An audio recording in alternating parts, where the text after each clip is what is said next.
Donc nous sommes encore chez le Rav et nous avons avec nous le Rav Yossi Assaraf qui est un ami et un voisin du Rav qui a très très bien connu le Rav et il va nous dire quelques mots sur le Rav. Shalom Ouvracha. Alors, comme on l'a dit hier, c'est avec beaucoup de tristesse qu'on se trouve et qu'on doit parler du Rav Shaya. Mais c'est notre obligation déjà pour lui, Leilou Nishmato, et pour nous aussi. Alors, il faut savoir que pour moi, on habite à côté du Rav. Et j'avais un plaisir de le voir pratiquement tous les Shabbats. On a un petit Beth Midrash où on se trouve quelques avrechim, on étudie. On avait notre heure de limoud avant Mincha. Et 10 minutes avant Mincha, on se retrouvait avec le Rav Shaya. Il nous racontait un petit peu ce qui s'était passé la semaine, sa vision des choses. Les derniers mois, les dernières années, c'était tellement plus pétillant. Et il nous manque beaucoup. Il nous manque, je le voyais faire cette fila de Shabbat Kodesh. Quelle ferveur, cette fila de Mincha quand il faisait avec nous, Rahavad et Rahavin. C'était le voir une itmasrout.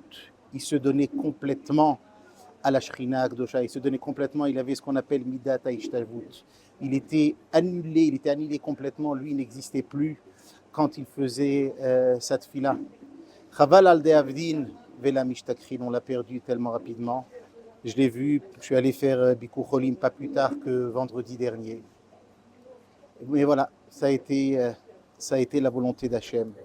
Alors je vais répéter peut-être en quelques mots ce qu'on a dit hier, les Ilou Nishmato. Et on disait qu'on vient de lire la paracha de Pinchas ben Elazar ben Aaron HaKohen, HaKadosh Baruch Hu dit à Moshe Rabbeinu, Heshiv et Chamati, Bekan'o et Kinati, בתוך בני ישראל, לכן אמור לו, הנני נותן לו את בריתי שלום. הקדוש ברוך הוא dit à Moshe Rabbeinu que Pinchas, après qu'on ait eu la faute des Bnei Israël, et à ce moment-là, Kadosh Baruch Hu dit que Pinchas est venu et a arrêté, a réussi à stopper la rigueur qu'Hachem avait contre le Ham Israël, mais en même temps, comment est-ce qu'il a fait ça? Bekan'o et kinati, quand il a vengé ma vengeance, la vengeance de Hachem, le kavod de Hachem, c'est ce qu'il a fait Pinchas. Et à Kadosh Baruch Hu dit à Moshe Rabbeinu, lachen emor lo, hineni noten lo et briti shalom. À Kadosh Baruch Hu, comme c'est marqué dans les Mefarshim et dans la Gemara, a fait 3 promesses à Pinchas. Rapidement, la première des promesses, Pinchas, comme on le sait tous, il n'était pas encore Kohen. Il n'avait pas reçu la Keuna à travers son papa Aaron. Akadosh Baruch Hu, il dit, je vais le rendre Kohen. Venatati lo ulzaro acharav, et pas seulement lui va être Kohen, et même ses enfants, ses petits-enfants, et aujourd'hui les enfants de Pinchas sont toujours des Kohanim jusqu'à aujourd'hui. Et la troisième chose, Akadosh Baruch Hu, Beriti Shalom. Qu'est-ce que c'est Beriti Shalom, disent les Mefarshim? En réalité, Shalom, Sim Shalom Tova Uvracha, c'est la plénitude. Pinchas, il a réussi à avoir la plénitude, c'était un homme entier. Il avait une shlemut, une entièreté dans toutes les midot, toutes les valeurs, tous les traits de caractère finalement. Il a réussi à avoir tout ça tout au long de sa vie, et comme on le voit après, Pinchas ou Eliyahu. Et on a demandé justement comment est-ce que c'est possible. On voit que même Moshe Rabbeinu, il n'a pas eu le mérite d'avoir ce que Pinchas a eu. Même Moshe Rabbeinu n'a pas eu le zrout d'avoir ses enfants après continuer à sa place. Il n'a pas réussi de transmettre la Torah comme il voulait. Pinchas, il avait quelque chose d'incroyable, il a eu un zrout qui était exceptionnel. Alors, les Baalei Moussar expliquent, et les Mefarshim expliquent, ils disent qu'en réalité, quand on regarde Pinchas, il a fait quelque chose d'incroyable.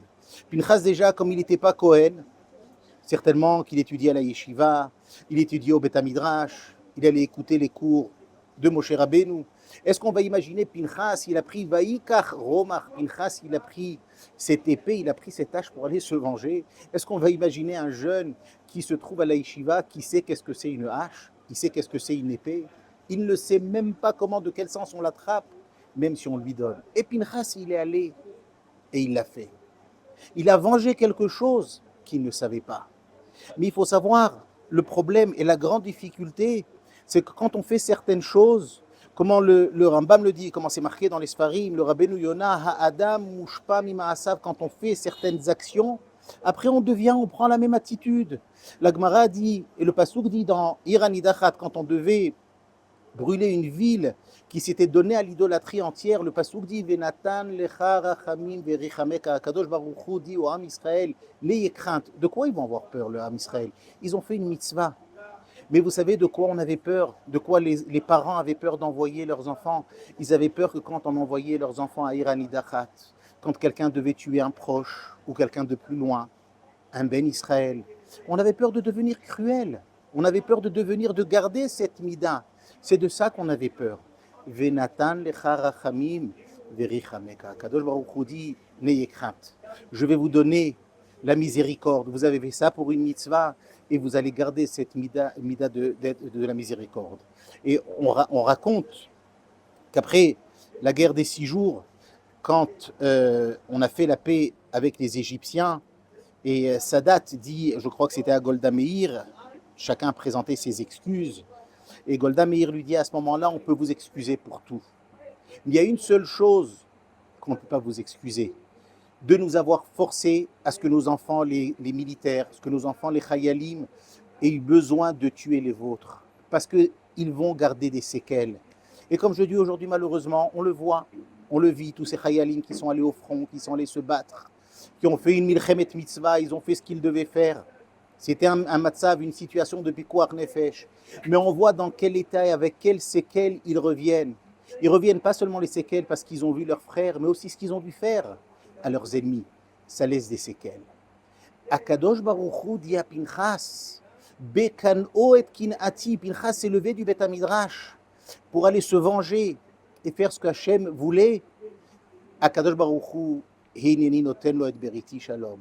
Alors, tous ceux qui connaissent notre cher ami le Rav Ron Shaya, c'était un petit peu ce paradoxe dans toutes ces midotes.